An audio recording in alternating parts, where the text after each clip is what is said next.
He sat online as a Muslim, yeah, and he's a practicing Muslim. He prays 5 times a day, but he's saying this now. I asked him about Anjem Chowdhury, and you know what he said to me? He said he speaks a lot of sense.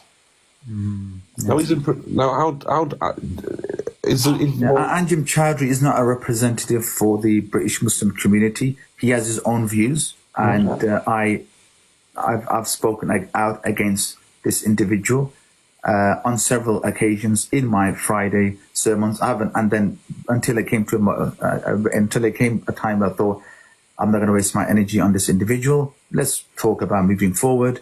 Did you meet him? Did you ever speak with this chap? I don't know. I know him, not in person, but I've read about him. I've seen the news reports have come out.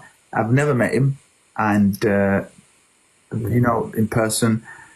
But I know he's somebody who would not accept me sitting here having a conversation with you. No, he wouldn't. He wouldn't. And that's the sad reality. And I should never be talked to respectfully. Yeah. So I disagree with that. I also know about this revert and why he would want to rip somebody's badges. Again, these people went, they fought, and they risked their lives for our safety. If we're going to blame somebody, we should blame the government. It is the government who, for example, sent our soldiers to Iraq to kill 1 million people for a war, which was, and when we heard of the Chilcot inquiry, there was not a single weapon of mass destruction found in Iraq. The only end result was you went and you murdered and you killed over 1 million people.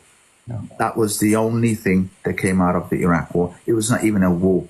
We can't even call it a war because Saddam Hussein's people fled. But there's nothing found. And I'm sure me and you can agree on that. There was not a single... They should be in prison. This is the thing. They should be in prison for war crimes, for definite. Yeah, of course. Yeah.